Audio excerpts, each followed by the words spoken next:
Plenty of people were ringing in the new year last night, then taking an Uber or a Lyft to get home from the celebrations. But one driver who works for both ride-sharing companies in the FM area wants riders to beware of scammers.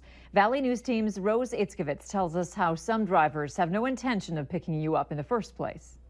Just a lot of drivers got hired on all of a sudden. There's like 3 times as many as there normally was. A big influx of drivers who were trying to get extra money. No matter how they did it. An anonymous Uber driver hears a lot of complaints from passengers, and he wants to make sure others are aware. Some of the drivers will just drive around in circles and then they won't pick up the passenger. He says the drivers do this, so the GPS shows they're in the passenger's area. But then the driver won't pick the person up. And then the passenger gets charged the $5 no-show fee. The driver says not only do his own passengers tell him about this, but he sees it when he's out driving too. I had noticed a couple cars sitting in a certain area that always seemed to be there and never left.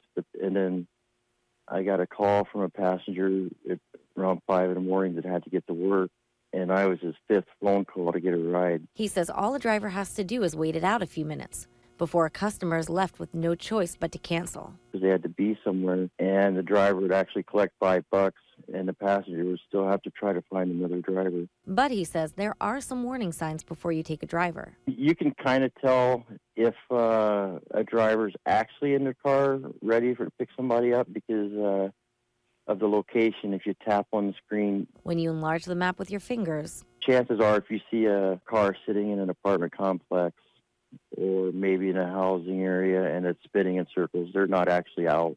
They're just sitting in their apartment or something. An Uber representative tells us you can report a complaint within the app by pressing the help button after your ride is canceled. Which brings us to the driver's last piece of advice. I always tell them, I said, you got to make sure you make that complaint, otherwise nothing will get done about it. In Fargo, Rose Itzkovitz, Valley News Live. If you have had similar issues with Uber, a representative asks that you report the exact area so that they can look into it.